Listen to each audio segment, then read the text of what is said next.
En direct du Salon de l'Agriculture, depuis le stand de la coopération agricole, Sud Radio, la culture dans tous ses états, André Berkoff, Céline Alonso. Et oui, c'est l'égérie du Salon de l'Agriculture cette année et c'est une vache Salers. Et cette chanson, effectivement, a été composée donc en son honneur par un groupe de rock, André Berkoff, Auvergnat, parce qu'elle vient de cette région, effectivement. Voilà, alors cessons effectivement de maltraiter ceux qui nous font vivre, nos agriculteurs qui exercent aujourd'hui, on peut le dire, le plus beau mais aussi le plus dur métier du monde, André Berkoff. Et c'est le sujet de notre émission aujourd'hui. Oui. C'est non seulement sujet de notre émission aujourd'hui, mais c'est notre invité, effectivement, vient de sortir un livre qui est complètement dans ce qui se passe. Il s'appelle Nourrir et il dit très clairement, cessons de maltraiter ceux qui nous font vivre. C'est un manifeste pour le monde agricole.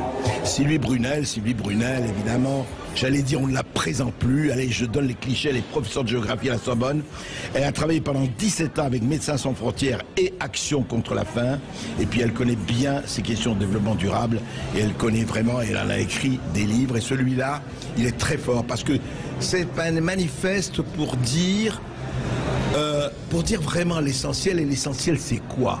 Je vais vous dire, dans cette émission qu'on fait, Berkoff dans tous les états, sur Sud Radio, et à Sud Radio d'ailleurs, on a reçu à plusieurs reprises, et c'est quelque chose franchement que je n'ai pas du tout encore, mais même intégré, c'est des 2-3 femmes, c'est beaucoup, veuves, parce que leur mari s'était suicidé, parce qu'il n'en pouvait plus, parce que effectivement il y a des chiffres, on ne va pas donner des chiffres, mais c'est hallucinant. Moi je voulais, quand on parlait de, vous savez, quoi qu'il en coûte, quand on pense qu'il y a encore aujourd'hui en France, en 2023, des gens qui se suicident parce qu'ils n'y arrivent plus à cause des charges, qui gagnent 800 € par mois sans prendre de vacances ou pratiquement rien, c'est quoi cette France à 10 vitesses? C'est vrai, à chaque fois on se dit, bon, moi je suis pas du tout agriculteur, j'adore la nature, mais j'y connais rien, c'est pas mon métier.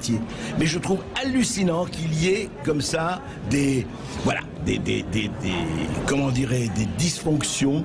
Et c'est pour ça qu'on est très heureux d'être ici au Salon de l'Agriculture, au stand de la coopération agricole et des coopératives agricoles. Il y en a 4000 pour parler effectivement de ça. Et oui, effectivement, et nous recevrons aussi aujourd'hui, avant 14h, deux agriculteurs.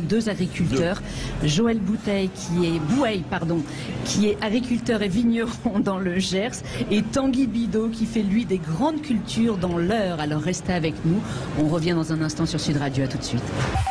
En direct du Salon de l'Agriculture, depuis le stand de la coopération agricole, Sud Radio, la culture dans tous ses états, André Berkoff, Céline Alonso. Qui interpelle Emmanuel Macron sur le suicide des agriculteurs et pour cause, eh bien chaque année, plus de 300 d'entre eux mettent fin à leur jour. Cette profession est vraiment en grande surface, André. Et nous allons en parler, souffrance, pardon. Effectivement, André Berkoff, nous allons en parler avec Sylvie Brunel qui publie chez Bûcher-Chastel, Nourrir, cessons de maltraiter ceux qui nous font vivre. Alors bonjour à vous Sylvie. Bonjour Céline. Vous écrivez, jamais nous n'avons eu autant besoin des paysans, jamais nous ne les avons autant maltraités. Qu'est-ce qui vous a poussé à écrire ce manifeste pour le monde agricole? Vous savez, pendant les confinements, la France s'est arrêtée, mais les agriculteurs, eux, ont continué à travailler. Les gens se sont d'ailleurs précipités dans les magasins pour faire des provisions. On voit qu'il y a toujours cette peur de manquer. Aujourd'hui, le gouvernement parle du chèque alimentaire, de l'inflation, du fameux Mars rouge.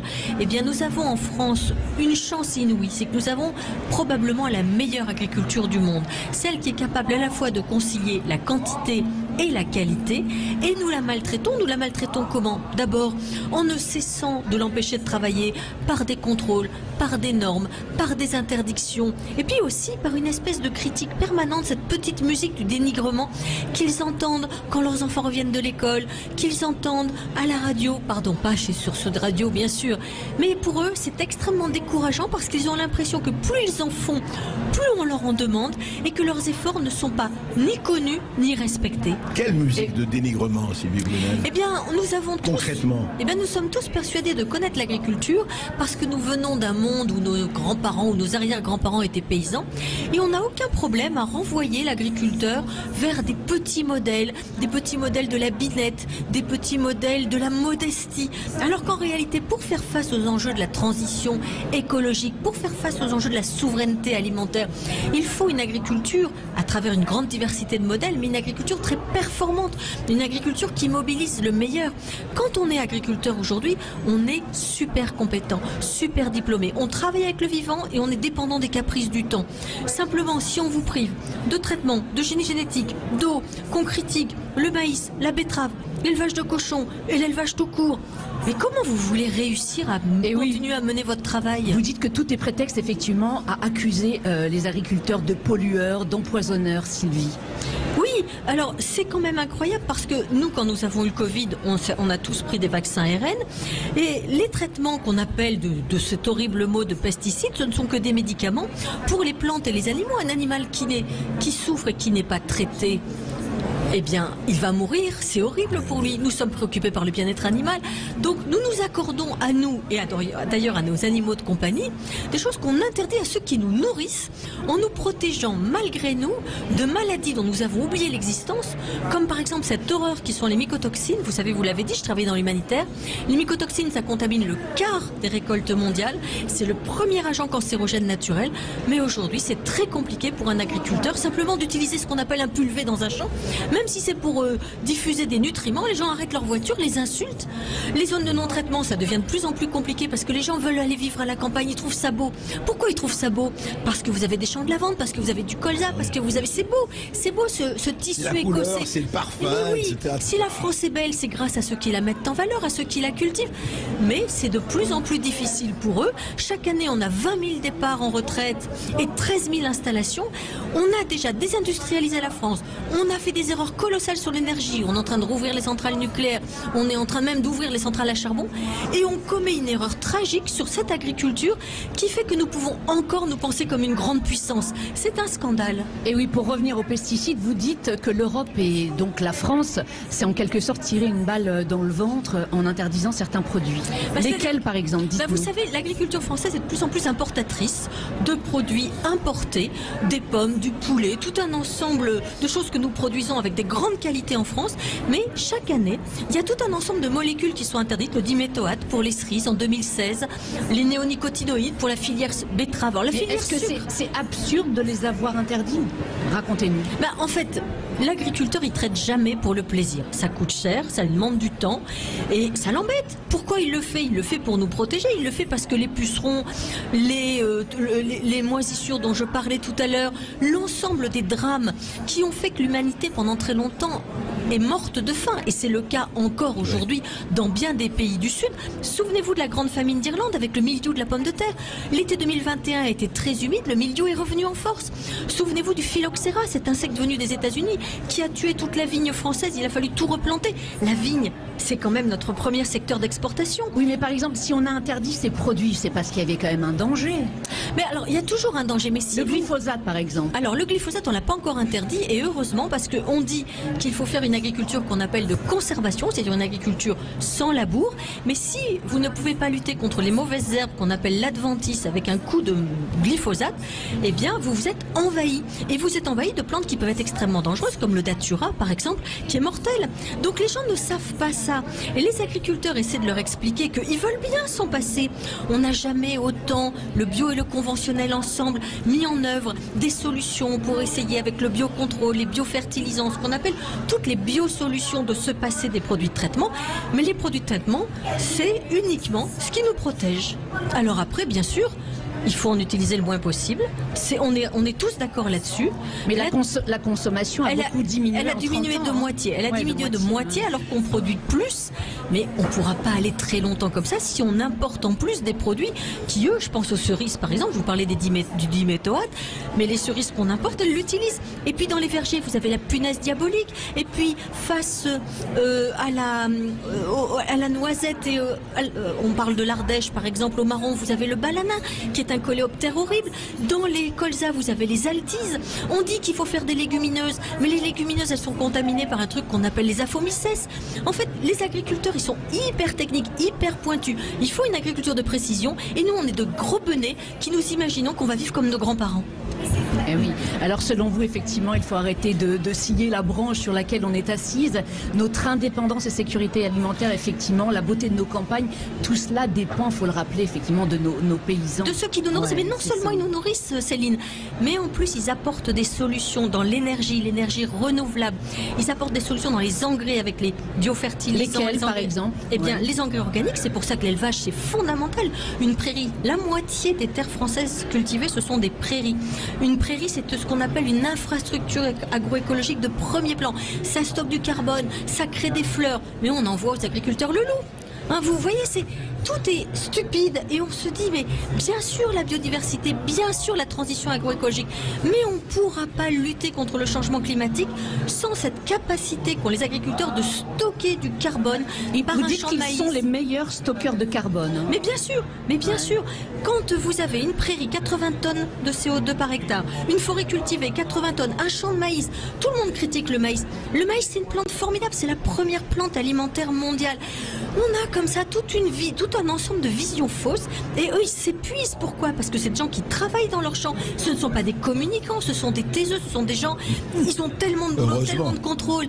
Oui. Qui ne sont pas des Alors justement, le maïs, on demande aux agriculteurs de le remplacer par le sorgho. Vous en Bah pensez oui, quoi, mais alors vous attendez, le sorgho c'est 60 millions de tonnes par an, le maïs c'est 1200 millions de tonnes par an, c'est toute une filière. Avec un grain de maïs, vous avez 1500 utilisations. Tout à l'heure, on a mangé du popcorn de Nathalie dans le Gers chez vous, mais c'est aussi la chimie verte, c'est l'éthanol, c'est une plante qu'on appelle en C4, c'est une usine solaire à capter du CO2, à produire de l'oxygène.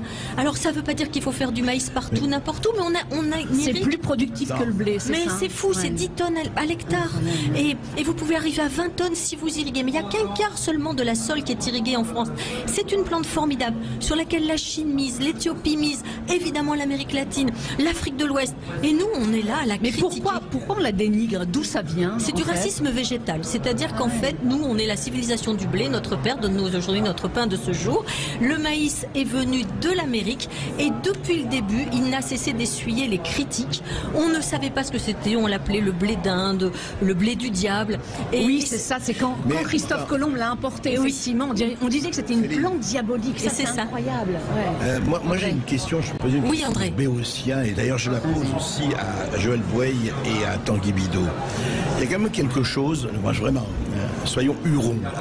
La France a les pays les plus agricoles les plus importants du monde. Enfin, on va pas. Oui. C'est une banalité de base de répéter ce que là, il y a qu'à se balader en France pour voir les champs, pour voir tout ça, etc.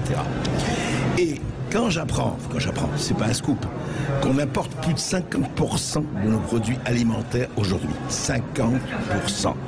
Et que, ce qui est encore plus beau, enfin, je veux dire, cerise et quelle cerise sur quel gâteau, c'est que les normes que nous apportons, y compris de pays européens, pays proches de nous, eh ben, ce n'est pas du tout ce qu'on exige de nos paysans, de nos agriculteurs. Alors vous devez suivre telle règle européenne ou pas européenne, etc. Attention, le carbone, le ceci, le cela. Mais alors, l'Espagne, le Portugal ou un peu plus loin, allez-y les gars, open bar, importons.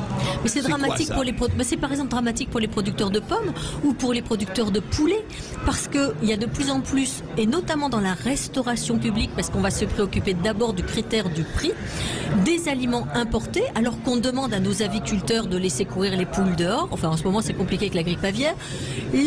Les gens des vergers, les arboriculteurs, c'est complexe, vous savez, d'amener une belle pomme à maturité. Il faut plus de 6 mois. Pendant 6 mois, tout peut l'attaquer. Alors, ils pratiquent la confusion sexuelle, ils travaillent sur des variétés plus résistantes. Ils sont merveilleux et ils voient passer sous leur nez des pommes pour les compotes. Franchement, il y a de quoi se mettre en colère. Et oui, vous dites effectivement, Sylvie, dans votre livre, que sur des produits essentiels comme le poulet, la pomme, les tomates, le blé et le lait, la compétitivité de la ferme France est victime d'une concurrence donc déloyale qui l'a fait passer du 2e rang mondial en 2000 au 6e rang 2022. Oui. Au 6e rang en 2022. Exactement. Qui aurait pu imaginer cela? Mais la France de De Gaulle, vous imaginez? Oui, il y a une espèce de glissement. Alors, André le disait, on n'est que sur 5% des superficies cultivées dans le monde. Et malgré cela, on fait partie des 10 premiers exportateurs de céréales et on a plus de 500 ce qu'on appelle AOP, appellation d'origine protégée. D'ailleurs, on le voit au Salon de l'Agriculture, c'est fabuleux. C'est le temple du bien manger. Mais on est en train de perdre ça parce que quand un agriculteur s'en va, c'est la friche, c'est l'embroussaillement, c'est la fermeture des paysages, c'est l'incendie dans le Midi. C'est-à-dire que c'est une force vitale qu'il faut garder. Et n'oubliez pas, André, qu'avec la guerre en Ukraine et le Covid, la faim est revenue au premier plan. C'est-à-dire qu'aujourd'hui, il y a 1 milliard de personnes qui souffrent de l'insécurité alimentaire dans le monde.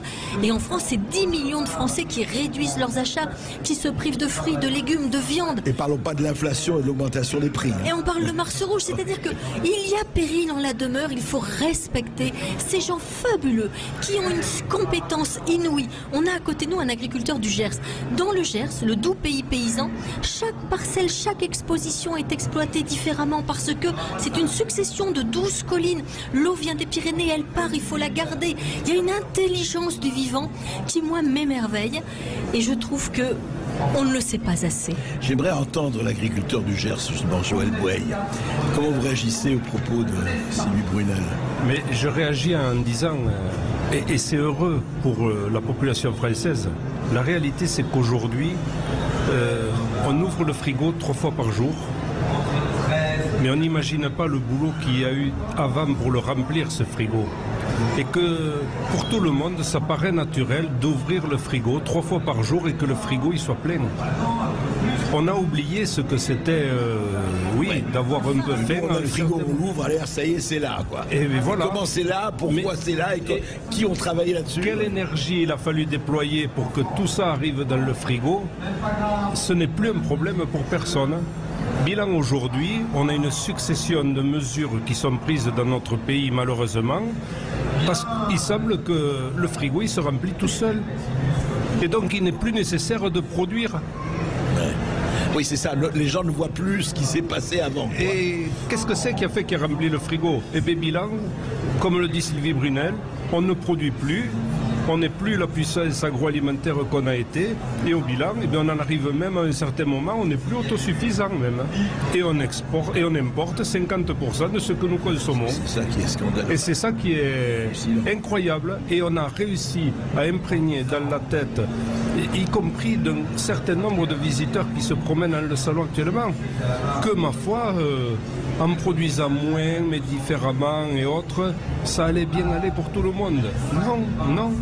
La réalité, c'est qu'on la cache aux gens et que pour continuer à remplir les frigos, eh bien, on fait venir l'alimentation d'ailleurs. Tanguy Bigot, vous qui êtes vous qui faites de la grande culture dans l'Eure, quel est votre avis? Le même. Tout à l'heure, j'ai noté, vous avez dit là, on veut nous faire vivre comme dans les années 80. Effectivement, c'est vraiment les agriculteurs qu'on veut faire vivre dans les années 80, parce que pour ce qui est des voisins, citoyens, consommateurs, on les voit pas dans nos fermes pour venir nous aider, quoi. Donc c'est facile d'imposer à quelqu'un. Ce serait très bien de travailler comme ça. Effectivement, le frigo continue de se remplir. Donc quand nous on nous interdit de le faire, c'est les autres qui le font. Le cas de la betterave, là, il est emblématique dans son traitement de la fin de l'utilisation des néonicotinoïdes, où la France va arrêter d'utiliser le traitement de semences, pendant qu'en Allemagne, à côté de chez nous, ils vont continuer à utiliser des insecticides de traitement dans l'année qui vient. Il y a quelque chose d'intéressant, parce qu'ils ne sont pas tous quand même complètement demeurés. Et je parle encore une fois sans aucune étiquette politique. Ils ne savent pas, ils le savent ce que vous dites là. Ouais. Comment accepte-t-on qu'en Allemagne, je croyais qu'il y avait l'Europe, hein. Il y a quelque chose qui s'appelle l'Europe. Ouais. On entend parler de ça. Comment ça se fait qu'en Allemagne, on accepte un certain régime et un certain traitement, et pas ici, et pas chez nous? Céline, on va en parler tout de suite après, parce que c'est vraiment fondamental, ça. Et oui, on va se retrouver dans un instant sur Sud Radio, en compagnie de Sylvie Brunel et de 2 agriculteurs qui sont avec nous. Merci. En direct du Salon de l'Agriculture, depuis le stand de la coopération agricole, Sud Radio, la culture dans tous ses états. André Berkoff, Céline Alonso. Vous en faites référence dans votre livre « Nourrir, cessons de maltraiter ceux qui nous font vivre », paru aux éditions Bûcher-Chastel. Alors aujourd'hui en France, il n'y a plus que 400 000 agriculteurs, Sylvie. Ils étaient 4 fois plus il y a 40 ans. Le monde agricole peine à recruter alors que des milliers de postes sont à pouvoir. Pour voir comment rendre cette profession plus attractive aujourd'hui. Oui, alors il y a 480 000 chefs d'exploitation. Il y a plus de personnes bien sûr dans l'agriculture, ça ce sont les chefs d'exploitation. Mais c'est vrai qu'il y a une grande érosion des fermes et notamment dans l'élevage. C'est-à-dire qu'on perd aujourd'hui cette force laitière, cette force de viande fabuleuse qui sont toutes d'ailleurs présentes au salon de l'agriculture. Vous savez que la France c'est le pays qui a le plus grand nombre de races de vaches différentes. Oui. Donc on a toujours cette exceptionnelle qualité des savoir-faire, des patrimoines, de la gastronomie, la baguette qui vient d'être inscrite au patrimoine mondial de l'UNESCO, mais avec 20 000 départs en retraite chaque année, 13 000 installations, c'est le problème qu'une ferme sur 3 ne trouve pas de repreneur. Demain, qui nous nourrira, qui cultivera la terre? Et c'est grave parce que on ne peut pas bétonner le foncier. Vous savez, les SAFER se posent la question aujourd'hui de comment permettre à des jeunes agriculteurs de s'installer. Il y a une perte d'un département, l'équivalent d'un département de bonne terre agricole tous les 7 ans. C'est grave parce que le sol qui est bétonné, on ne le retrouvera pas. Vous voulez dire un département tous les 7 ans disparaît, enfin la surface? Oui, exactement. Un département de bonne terre agricole disparaît tous les 7 ans. On perd suivant les départements entre 10 000 et 20 000 hectares chaque année. C'est dramatique parce que ça veut dire que cette force vive qui en plus apporte des réponses dans la biodiversité, hein, ça c'est très important. Ne faut pas opposer la biodiversité et les agriculteurs. Ils ont un intérêt fabuleux, c'est qu'ils font une biodiversité nourricière. Ils ouvrent les chemins, ils entretiennent les cours d'eau grâce aux prairies qui sont des formidables agents de lutte contre le ruissellement. Ils sont aussi apiculteurs. On ne peut pas opposer les agriculteurs et les apiculteurs, c'est-à-dire que quand vous avez des vergers, il faut que vous ayez des abeilles. Ils ont aujourd'hui beaucoup de méthodes pour travailler, d'ailleurs main dans la main, conventionnelles et bio, sur des méthodes de lutte biologique avec ce qu'on appelle les insectes auxiliaires, les coccinelles, les oiseaux comme les mésanges. Ils sont extraordinairement inventifs. Encore faut-il qu'ils puissent continuer à travailler. Oui, parce qu'effectivement, les jeunes qui veulent s'installer aujourd'hui déplorent effectivement le manque de terre et le coût prohibitif, parce que pour s'installer, il faut des millions. Par exemple, vous, Tanguy, vous êtes installé dans l'Eure il n'y a pas très longtemps, racontez-nous. Oui, donc vous l'avez pas dit, mais on a une activité grande culture sur l'exploitation, mais on produit aussi du lait collecté par notre coopérative Sodial, et puis on a aussi une activité de fruits rouges. On produit des framboises sur 3 hectares en production bio. Vous avez parlé de 2 sujets. Le dernier sur lequel vous m'interpellez, l'installation, mais vous avez aussi parlé de l'attractivité, et si vous m'en voulez pas, sur la question de l'attractivité en élevage, parce que je suis directement concerné, puis moi j'ai fait le choix de doubler la production laitière en m'installant, donc je fais partie des personnes qui croient dans les activités d'élevage. On a un problème sur ce métier-là, c'est que ça fait 30 ans qu'on pleure à la télé pour dire que tout va mal, et c'est pas facile, vous l'avouerez, de convaincre des jeunes de nous rejoindre dans l'aventure, salariés ou installés, quand sur toutes les émissions de tout genre, régulièrement, on pleure, tout est foutu. Et surtout, voilà, c'est bien de soulever ça. Et ce dilemme-là, il va falloir que la filière le règle, parce que sinon, effectivement, on va réellement manquer de bras. Par contre, nous, sur l'exploitation, on voit des jeunes motivés arriver.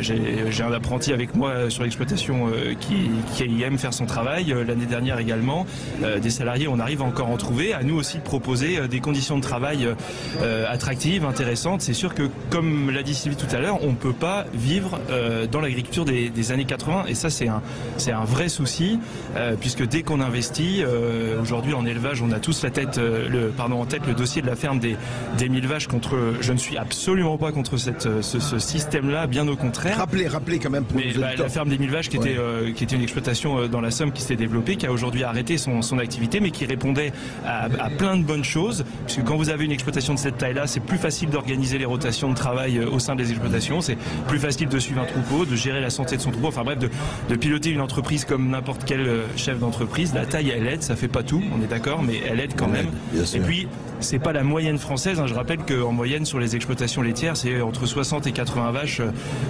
En zone de plaine, on est peut-être à 100 vaches, mais on est très loin d'avoir comme moyenne 1000 vaches dans le film.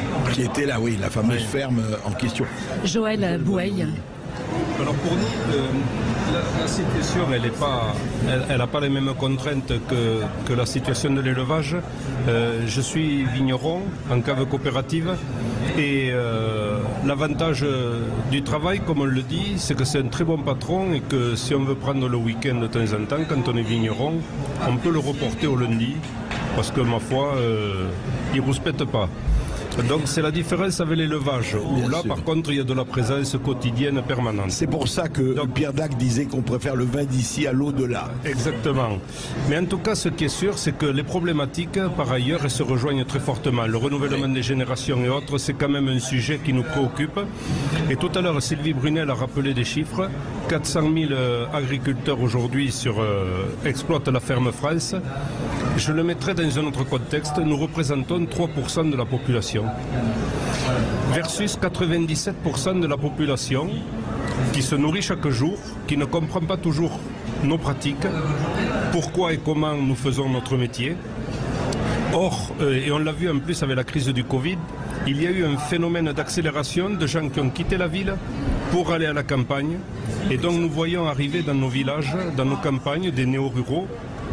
Vous l'avez vu de façon spectaculaire, importante. Alors, je suis au fin fond du Gers, à un endroit où le train il est loin, l'avion il est loin, le wifi il y en a de temps en temps. Donc, chez moi je ne l'ai pas trop vu, mais ailleurs, oui, ça s'est vu et ça se ressent très fortement. Des gens qui en ont marre de la ville et qui veulent... Oui, si j'en parle aux vignerons en Gironde, par exemple, ils ont vu arriver avec le TGV à 2 heures de Paris, ils ont vu arriver du monde comme ça, parce que ça offre des possibilités. Et donc, pour nous, les vignerons coopérateurs, on a plutôt cette envie de sortir du cadre habituel et d'aller à la rencontre de tous ces gens qui viennent sur notre territoire pour leur expliquer et leur dire essayez de nous comprendre, on va prendre le temps de vous expliquer et on va aussi vous expliquer que dans nos pratiques, ce qu'on nous ressasse tout au long de la journée, tout ce que vous entendez en permanence, en boucle et que vous lisez régulièrement, écoutez, il y a des pratiques qui sont certaines anciennes, mais qui sont en train d'évoluer, qu'on y travaille pour répondre aussi à un besoin de plus d'environnement, plus d'écologie, plus de façon de vivre, des promeneurs dans la campagne. Il y a quelques années, il n'y en avait pas. Aujourd'hui, c'est foison. Et donc, on est dans cette démarche d'évolution, une démarche de progrès. On appelle ça la RSE quelquefois, c'est la responsabilité sociétale des entreprises, parce que quand on est en cave coopérative, eh bien, on demande à nos vignerons d'évoluer dans la façon de pratiquer le métier, dans la relation qu'on a avec les tiers. Et Sylvie parlait des ZNT, des zones non traitées tout à l'heure. Ça peut être des sujets quelquefois, mais c'est surtout des sujets quand on ne se parle pas avec le voisin. Ouais. Et le premier défaut, c'est celui-là, c'est quand on ne se parle pas avec le voisin. Et donc, établir un contact avec tous ces gens-là pour expliquer la démarche. Et puis ça permet aussi de dire que pendant le Covid, en un clic, on était tous sur Internet, en un clic, on avait toutes les réponses à nos questions. La transition et la transformation de l'agriculture et de la viticulture, eh bien, ça ne se fait pas en un clic. Ça prend du temps. C'est soumis à des années de sécheresse, de trop d'eau, dont les résultats d'une année sur l'autre, ce qu'on pensait être la panacée, est remis en cause l'année suivante. C'est un travail de longue haleine. On s'engage résolument là-dedans parce qu'on est conscient qu'on ne va pas revenir à peser 10% de la population. Ça n'existera pas. Mais il faut qu'on vive en harmonie avec toute la population qui nous entoure. C'est aussi votre sentiment ? Oui, complètement. On a un vrai sujet sur l'agriculture pour faire comprendre nos pratiques et les faire accepter. Parce que est-ce que les jeunes qui viennent, vous êtes dans le Gers, endroit paradisiaque, et c'est bien, vous êtes bien protégés. Non mais les gens qui viennent, est-ce qu'ils se rendent compte aussi, parce qu'on a l'impression quand on nous écoute, et c'est là, on dit oulala, c'est trop dur l'agriculture, c'est pas possible, regardez, c'est terrifiant.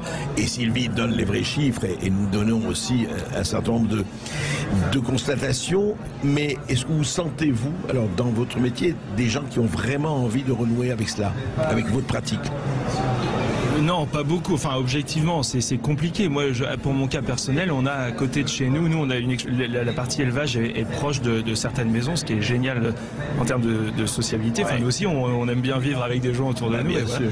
Et j'ai la chance d'avoir un ou deux couples avec qui c'est possible, enfin une ou deux familles avec qui c'est possible d'échanger. Et j'ai en tête un exemple où il a fallu du temps pour, je sais pas si c'est accepté, mais je pense pouvoir dire comprendre. Mais il faut une vraie démarche de la part de nos voisins d'en face pour vouloir comprendre. Et comme vous l'avez dit, ça se comprend pas en une discussion de 2 heures, quoi, parce que les problématiques sont multiples, nos cultures, nos productions sont différentes, et chaque production a sa problématique à chaque période de l'année. Oui, je considère quand même qu'on fait un métier complexe et qui s'appréhende pas du jour au lendemain. Et ça prend du temps. Surtout qu'on s'en est éloigné. Alors Sylvie Brunel, justement, vous dites dans votre livre que pour sauver le monde, il faut renvoyer la jeunesse des villes à la terre nourricière. Vous préconisez à ce sujet donc d'instituer un service civique agricole. Oui, tout à fait, parce que nous avons aujourd'hui beaucoup de jeunes qui sont en colère, des jeunes qui marchent pour le climat, des jeunes qui accusent leurs aînés de n'avoir rien fait. Eh bien, ces jeunes qui veulent se rendre utiles, enfin j'espère qu'ils veulent se rendre utiles, je les incite vivement. Je trouve que le gouvernement qui parle du retour du service national devrait instituer un service civique agricole pour que ces jeunes qui veulent concrètement agir puissent aller travailler auprès d'agriculteurs professionnels, d'agriculteurs compétents. Il ne s'agit pas de les renvoyer à la binette, il ne s'agit pas justement de ces micro-modèles qui certes ont leur légitimité sur des petites surfaces ou en périurbain, ou si la commune joue le jeu pour l'approvisionnement de la cantine, ce qui n'est pas le cas, parce qu'aujourd'hui la restauration publique c'est des produits importés. Il faut associer les modèles dans ce qu'on appelle des projets alimentaires territoriaux, c'est-à-dire plusieurs modèles, mais ces jeunes qui veulent agir, eh bien qu'ils sachent qu'avec les agriculteurs, ils stockeront le carbone, ils créeront de la biodiversité, ils élèveront des animaux, ils auront un contact direct avec la nature et qu'en faisant ça, ils prépareront nos territoires à tous ces chocs climatiques auxquels on est confronté, qui demandent d'ailleurs au monde agricole d'être de plus en plus compétent. Les agriculteurs, ils sont passés d'écosystèmes simples où on appliquait dans les années 60-70 des calendriers de traitement. Pourquoi ? Parce qu'on avait encore le souvenir des contaminations bactériologiques dont les gens ne se posaient pas de questions. Il fallait vaincre la malnutrition, il fallait vaincre le fait que, n'oubliez pas que dans les cantines on servait de l'alcool jusqu'en 1956. Il fallait construire une France forte. Donc on appliquait des calendriers de traitement. Aujourd'hui, jamais on fait ça, c'est fini. C'est fini, on traite quand c'est nécessaire. C'est ce qu'on appelle l'agriculture de précision. La bonne dose au bon moment, de la façon la plus limitée possible et pour notre santé. Donc les jeunes, ils ont plein de choses à apprendre. Et vous dites qu'il faut envoyer les jeunes, mais aussi leurs enseignants qui continuent justement de propager des accusations insupportables, dites-vous, contre les paysans et de prôner donc des recommandations irréalistes. Oui, le retour à la binette, la permaculture, la généralisation de l'agroécologie. Tanguy Bidot approuve. De l'agroécologie, de la petite agriculture familiale paysanne. Alors attention Céline, elles ont toute leur place. Il ne s'agit pas de dire que l'agroécologie, le bio n'ont pas leur place. Ils ont pleinement leur place. Ce qui est gênant, c'est quand on les érige en modèle universel, alors qu'il faut se souvenir que nous avons, tout à l'heure on l'a dit, la moitié de notre production qui est importée et qu'à nos portes, sur notre flanc sud, au Maghreb, en Afrique subsaharienne, les gens ont besoin des céréales et du lait français et que quand les écosystèmes se dégradent dans le monde tropical, les gens partent et que donc la France, elle a aussi cette mission nourricière pour sa population, mais aussi à La Rochelle, à Rouen, à Marseille, tous ces ports qui sont des ports exportateurs de céréales essentiels à l'alimentation du monde. Tanguy Bidot, je vous ai eu réagir. Oui. Non, mais sur les produits phyto, c'est exactement ça. Et moi, j'ai été salarié 10 ans avant de m'installer. Et c'est vrai qu'aujourd'hui, on engage des... Alors déjà, aujourd'hui, on fait plus un traitement avant 18h quasiment et après 8h du matin. Donc ça veut dire que toute notre application de produits phytosanitaires, elle est quasiment réalisée en fin de journée, la nuit. Donc en termes de timing, enfin nous aussi, on aime bien dormir. Voilà. Et l'exemple, il est frappant. C'est-à-dire qu'aujourd'hui, c'est sur la période du printemps, là où on utilise beaucoup nos pulvées, eh bien c'est tout le temps qu'on fait un tour de plaine avec un technicien en fin d'après-midi et on va déclencher ou pas d'ailleurs, mais s'il y a besoin de déclencher, on peut déclencher un traitement le soir même. Donc ça veut dire que vous sortez pas boire un verre en after à cette heure-là, et puis vous allez attendre que le vent se calme, donc vous allez attendre 21h, 22h avant de partir, donc vous allez rentrer à minuit, 1h du matin, ou 2h du matin. Et après quand vous avez des personnes qui... Et en plus on se fait attaquer. Il y a des jours, c'est pas drôle quoi. Surtout quand les urbains sont confrontés à des moustiques et des moustiques, quand leurs animaux ont des puces ou des tiques, ils mettent des aliments, enfin des aliments. Je dis des aliments parce que les bébés caressent, les enfants caressent les chiens et les chats et ils sont en contact direct avec des produits que jamais l'agriculteur n'oserait appliquer de la même façon. Les vétérinaires ruraux sont exemplaires dans la baisse des antibiotiques en élevage. C'est-à-dire que finalement, nous les urbains, parce que je me classe dedans, on s'autorise tout un tas de choses que nous dénions à nos agriculteurs qui sont bien plus intelligents que nous sur leur façon de travailler. Et oui. On a un problème de son là. On a toute une série de contraintes qui s'opposent à nous.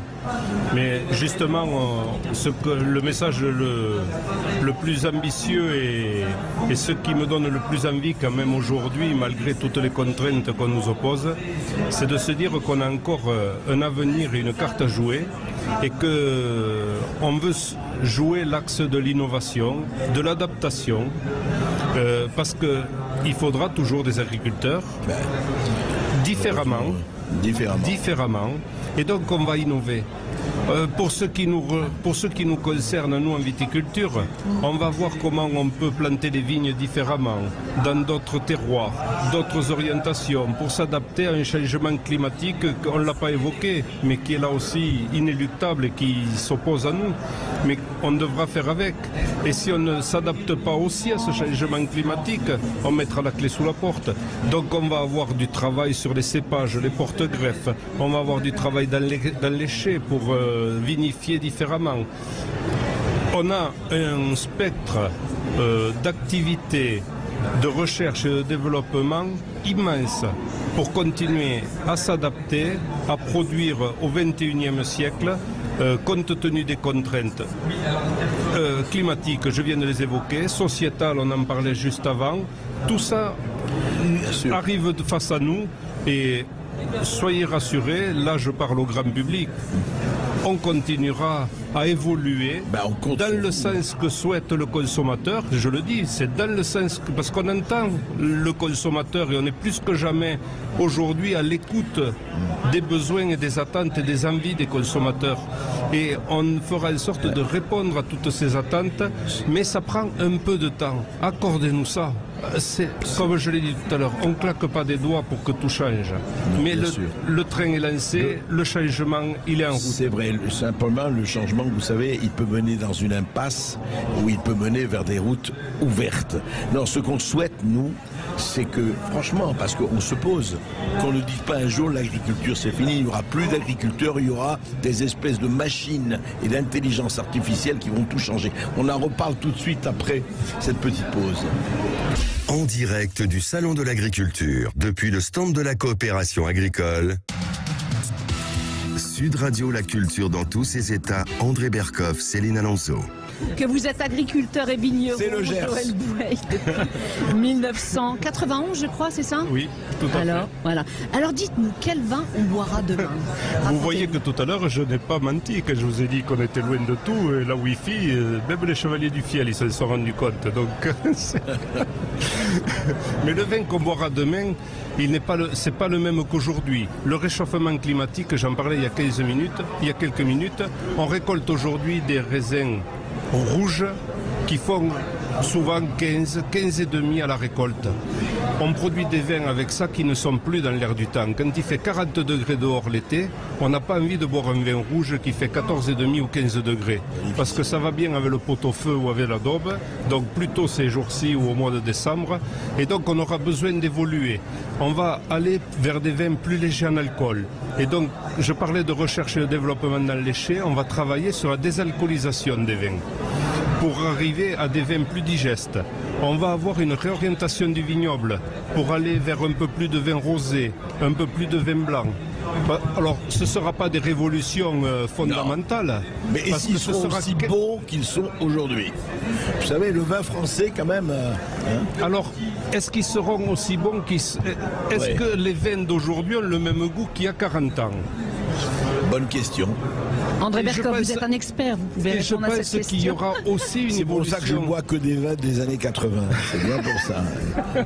Mais non, mais je pense qu'il y aura une évolution du goût pour coller au goût du consommateur.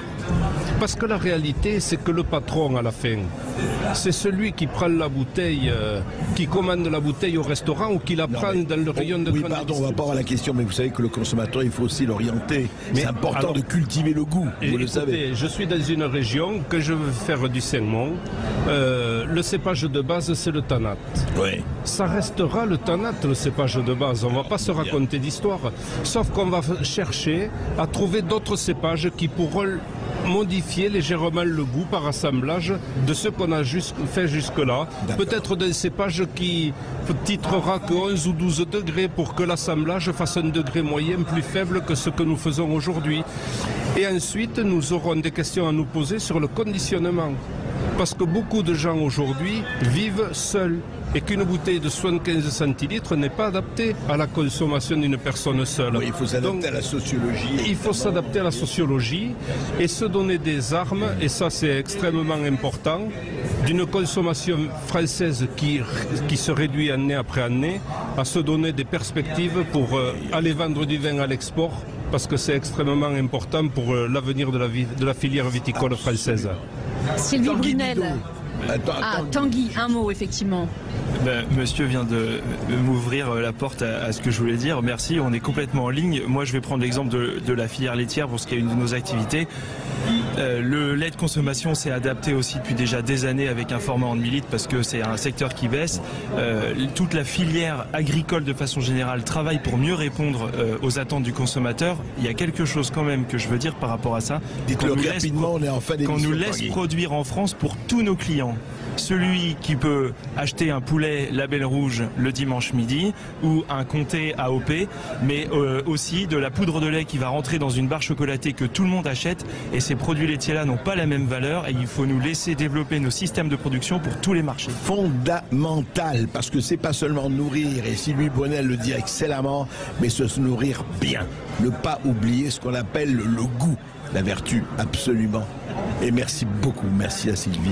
Et oui, merci à vous tous d'être venus sur Sud Radio et merci à la coopération agricole de nous avoir accueillis sur son stand. Respectons ceux qui nous nourrissent, reconnaissons tout ce qu'ils mettent en œuvre pour notre santé et la beauté du monde. C'est le message de votre livre, Sylvie Brunel, Nourrir, cessons de maltraiter ceux qui nous font vivre, paru aux éditions Buchet-Chastel. Tout de suite, vous retrouvez Brigitte Lahaie sur Sud Radio.